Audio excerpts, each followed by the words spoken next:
Hi friends, today I will talk about a great chemist and physicist Ernest Rutherford who has given a great contribution for the human being. So let's get started. Ernest Rutherford was born on August 30, 1871 in Nelson, New Zealand.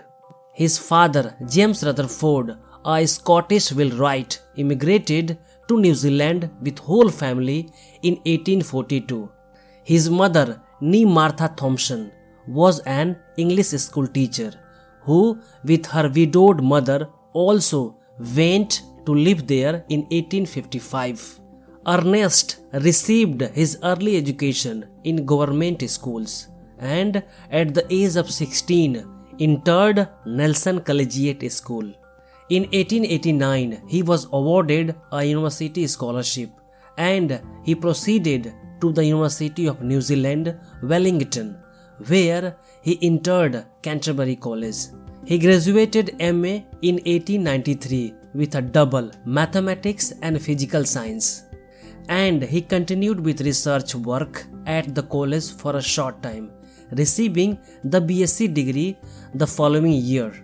That same year, 1894, he was awarded an 1851 Exhibition Science Scholarship, enabling him to go to Trinity College, Cambridge, as a research student at the Cavendish Laboratory under J.J. Thomson.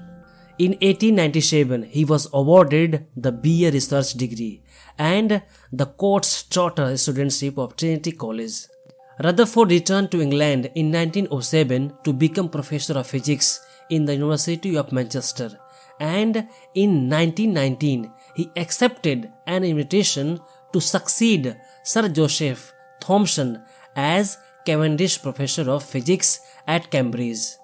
Rutherford's first researches in New Zealand were concerned with the magnetic properties of iron exposed to high frequency oscillations, and his thesis was entitled Magnetizations of Iron by High Frequency Discharges. He was one of the first to design highly original experiments with high frequency alternating currents. His second paper, Magnetic Viscosity, was published in the Transactions of the New Zealand Institute in 1896 and contains a description of a time apparatus capable of measuring time intervals of 100,000ths of a second. On his arrival at Cambridge, his talents were quickly recognized by Professor Thomson.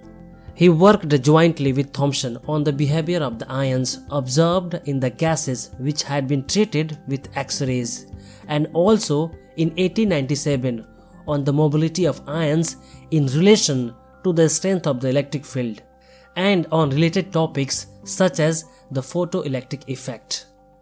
In 1898, he reported the existence of alpha and beta rays in uranium radiation and indicated some of their properties. With RB-ons, he studied the emanation of thorium and discovered a new noble gas, an isotope of radon, which was later to be known as thoron. Frederick Soddy arrived at McGill in 1900 from Oxford, and he collaborated with Rutherford in creating the disintegration theory of radioactivity, which regards radioactive phenomena as atomic, not molecular process. The theory was supported by a large amount of experimental evidence. A number of new radioactive substances were discovered and their position in the series of transformation was fixed.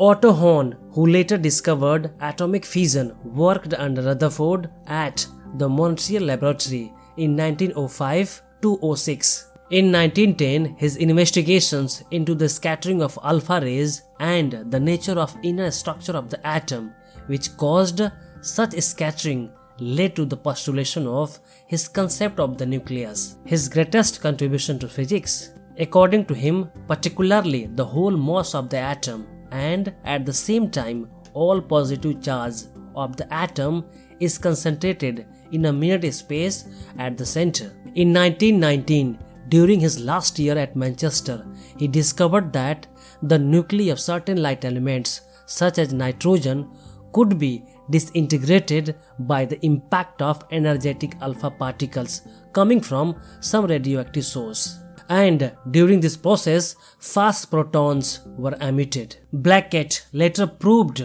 with the cloud chamber that the nitrogen in this process actually could be transformed into an oxygen isotope. An inspiring leader of the Cavendish laboratory, he steered numerous future Nobel Prize winners towards their great achievements like Chandwick, Blackett, Cockcroft and Walton. G.P. Thomson, Appleton, Powell and Aston C.D. Ellis pointed out that the majority of the experiments at the Cavendish were really started by Rutherford's direct or indirect suggestion. He remained active and working to the very end of his life. Rutherford was knighted in 1914. He was appointed to the Order of Merit in 1925. He was elected Fellow of the Royal Society in 1903 and was its president from 1925 to 1930. Rutherford received the Nobel Prize for Chemistry in 1908.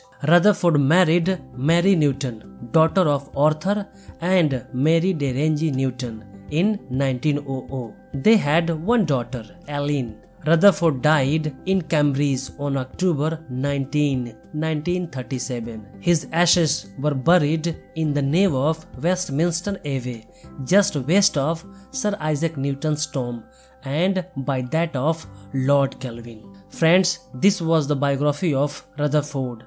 If you like this video, so please subscribe and share. And finally, thanks for watching.